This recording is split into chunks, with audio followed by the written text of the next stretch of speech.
வணக்கம். என்னோட நேம் வந்து கிளாரா ஜெனட், சௌரியாபாளையத்துலேருந்து வரும்.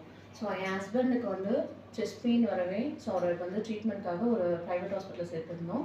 ஸோ அவரை வந்து நார்மல் வார்டு மாற்றும் போது எனக்கு சடனாக ஸ்டமக் பெயின் ரொம்ப பெயின் எடுத்துருச்சு, ப்ளஸ் ஸ்வெட் ஆகிடுச்சு, அதே மாதிரி மயக்கம், இது எல்லாமே இருக்கவே அங்கேயே வந்து பார்த்திங்கன்னா என்னை வந்து வீல் சேரில் தான் கூட்டிகிட்டு போனாங்க எமர்ஜென்சி ரூமுக்கு.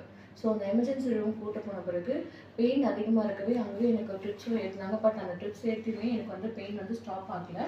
திருப்பி வந்து வாமிட் ஒரு 5 டைம்ஸ் நான் எடுத்துட்டேன். 4 to 5 டைம்ஸ் வாமிட் எடுத்துட்டேன். சடனாக வந்து அன்கான்ஷியஸ் ஆகிடுச்சு. ஸோ அன்கான்ஷியஸ் ஆகவே அவங்க என்ன சொல்லிட்டாங்கன்னா, இது வந்து கிரிட்டிக்கல் சுச்சுவேஷன். என்னோட யூரின் டெஸ்ட்டும் எடுத்துகிட்டு ப்ரெக்னன்சி கன்ஃபார்ம் பண்ணாங்க. ஸோ இந்த சிம்டம்ஸ்லாம் பார்த்துட்டு, பட் இருந்தாலும் ஸ்டமக் பெயின் இவ்வளோ அதிகமாக இருக்குது அப்படின்னு சொல்லவே அவங்க என்ன பண்ணாங்க, இது வேறு எதுவும் கிரிட்டிக்கல் சுச்சுவேஷன், மேபி வந்து டியூப்பில் வந்து அது ஃபார்ம் ஆகிருக்கலாம் அப்படின்னு சொல்லிட்டு அவங்க என்ன பண்ணிட்டாங்க, ஹாஸ்பிட்டல் வந்து ப்ரிஃபர் பண்ணாங்க. ஒன்று ஜிஹெச் கூட்டு போங்க, அப்படிலாம் வடமலையான் ஹாஸ்பிட்டல் கூட்டு போங்க. உடனே வந்து எனக்கு சடனாக வந்து வாமிட் ஒரு டைம் வந்துட்டு அப்படியே அன்கான்ஷியஸ் ஆகிட்டேன். அதுக்கப்புறம் என்ன நடந்ததுன்னு எனக்கு தெரியல. வணக்கம், என்னோடய பேர் வந்து சிவசக்தி. நாங்கள் சௌரியாபாளையத்துலேருந்து வரோம். இவங்க வந்து என்னோடய சிஸ்டர் தான்.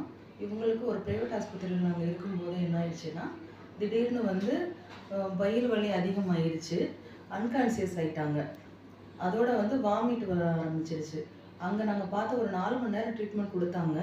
பார்த்துட்டு அதுக்கப்புறம் யூரின் டெஸ்ட் எல்லாமே எடுத்தாங்க. கன்சீவாக இருக்காங்க அப்படின்னு சொல்லி அவங்க சொன்னாங்க. கன்சீவாக இருக்கும்போது எப்படி இப்படி வலிக்கும் அப்படின்னு அவங்களுக்கு ஒரு டவுட்டு. ஒரு 4-5 மணி நேரம் கழிச்சு, இது வந்து கர்ப்பப்பையில் இல்லாமல் கர்ப்பப்பை குழாயில் எதுவும் குழந்தை ஃபார்ம் ஆகிருக்கும், அதில் எதுவும் பிரச்சனை கூட இருக்கலாம், இப்படி வலிக்கிறதுக்கு அதுதான் காரணம், அதுக்கான டாக்டர் இப்போ இங்கே இல்லை, அதனால் நீங்கள் வேறு எங்கேயாவது போய் பாருங்கள் அப்படின்னாங்க. எங்களுக்கு எங்கே பார்க்குறதுன்னு தெரியல. அப்புறம் அவங்கக்கிட்டே கேட்டப்போ சொன்னாங்க, ஒன்று ஜிஹெச் போங்க, இல்லைன்னா வடமலையான் போங்க அப்படின்னு அவங்க ரெஃபர் பண்ணாங்க. நாங்கள் கேட்கும்போது எப்படியும் ஒரு 11 மணி இருக்கும். அதுக்கு மேலே நாங்கள் ரொம்ப சிவியர் ஆனதுக்கப்புறம் ஒரு ஆம்புலன்ஸில் இங்கே வந்தோம், வடமலையான் வந்தோம். இங்கே வரும்போது ஒரு 12 மணி இருக்கும். வந்ததுக்கப்புறம் எமர்ஜென்சி வார்டுக்கு உங்களை கூட்டிகிட்டு போனாங்க. டாக்டர்ஸ் எல்லாருமே அப்போ இருந்தாங்க அங்கே. உடனே உங்களை செக் பண்ணி பார்த்தாங்க. பார்த்துட்டு இது போல் ஸ்கேன் எல்லாமே பார்த்துட்டு சொன்னாங்க, இவங்களுக்கு வந்து பேபி ஃபார்ம் ஆனது வந்து கர்ப்பப்பையில் இல்லை, கர்ப்பப்பை குழாயில் ஃபார்ம் ஆகி அது வந்து வெடிச்சிருச்சு, வயிறு ஃபுல்லாக வந்து அந்த ரத்தம்லாம் கிளாட் ஆகிடுச்சு அப்படின்னு சொன்னாங்க. ஸ்கேன் பண்ணி சொன்னாங்க.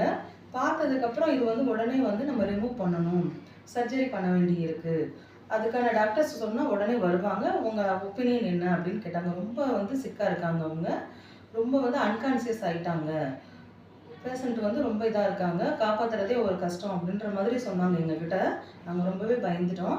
அதுக்கான டாக்டர் யாராக இருந்தாலும் வர சொல்லுங்கள் பார்க்கலான்னு சொன்னோன்னே அவங்க இருக்காங்க, நம்மக்கிட்டேயே வருவாங்க டாக்டர்ஸ், இப்போ கூட வருவாங்கன்னு சொன்னாங்க. எங்ககிட்ட சொன்னாங்க. அது போல் அவங்க கொஞ்சம் ஃபேட்டாக இருந்தனால வென்ஃப்ளான் போட கையிலலாம் எதுவும் கிடைக்கல, நாங்கள் எங்கள் கழுத்தில் தான் நரம்பில் போடுவோம் அப்படின்னு சொன்னாங்க. ஓகே போடுங்க, போட்டு காப்பாற்றுங்க அப்படின்றப்ப டாக்டர்ஸ் அதுக்கான டாக்டர்ஸை வர வச்சாங்க. 12 மணி 1 மணி இருக்கும். அப்போ கூட டாக்டர்ஸ் உடனே வந்தாங்க.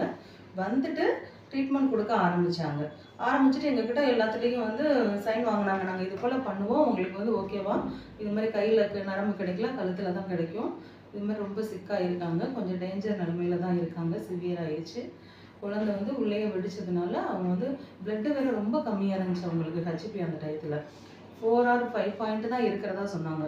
இப்போ பிளட்டு வந்து அதிகம் லாஸ் ஆயிடுச்சு, காப்பாற்றுறது ரொம்ப சிரமன்ற மாதிரி எங்ககிட்ட சொன்னாங்க.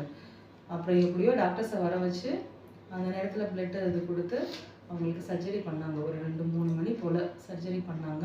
பண்ணதுக்கப்புறம் அவங்கள வார்டிலேருந்து ஐசியூலேருந்து வெளியில் கூட்டிகிட்டு வந்து எங்ககிட்ட காமிச்சாங்க. நல்லா இருக்காங்க, பேசுங்க அப்படின்னு சொல்லி நாங்கள் எல்லாம் பேசினோம். அப்பயே கான்சியஸ் வந்துருச்சு அவங்களுக்கு. வணக்கங்க, என் பேர் ஜாய்ஸ் விக்டர். நான் வந்து கிளாராஜனோட ஹஸ்பண்டு. இவங்க சிக்காக இருக்கும் எனக்கு தெரியாது. சர்ஜரிலாம் முடித்து கான்சியஸ் ஆனதுக்கப்புறம் தான் நான் வந்தேன். ஐசியூவில் நல்லா தான் இருந்தாங்க. அதுக்கப்புறம் வார்டு ஷிஃப்ட் பண்ணியாச்சு. வார்ட்லேயும் நல்லா பார்த்துக்கிட்டாங்க. 3 நேரம் டாக்டர்ஸ் வந்து விசாரிச்சுக்கிட்டே இருப்பாங்க. நர்சஸ் என்ன ப்ராப்ளம்னு நர்சஸ் கூப்பிட்டா உடனே வந்து ட்ரீட்மெண்ட் பார்த்துக்கிட்டாங்க. ட்ரீட்மெண்ட்லாம் நல்லா அருமையாக இருந்துச்சுங்க. இதில் எந்த குறையும் இல்லை. ஒய்ஃபை நல்லபடியாக பார்த்துக்கிட்டாங்க. ரொம்ப சிக்காக இருந்தவங்கன்னா நம்மளே காப்பாற்றி சக்ஸஸ்ஃபுல்லாக கொண்டு வந்துட்டாங்க.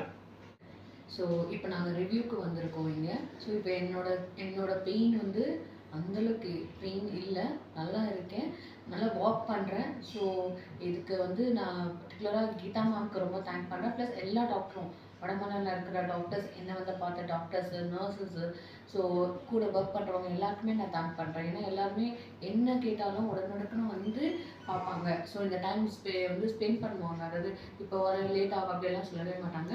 குயிக்காக வந்து பார்த்துக்கிட்டாங்க. ஸோ அதை வந்து எனக்கு டோட்டலாக நான் வந்து தேங்க் பண்ணிக்கிறேன். ரொம்ப நன்றி. வடமலையானுக்கு ரொம்ப நன்றிங்க.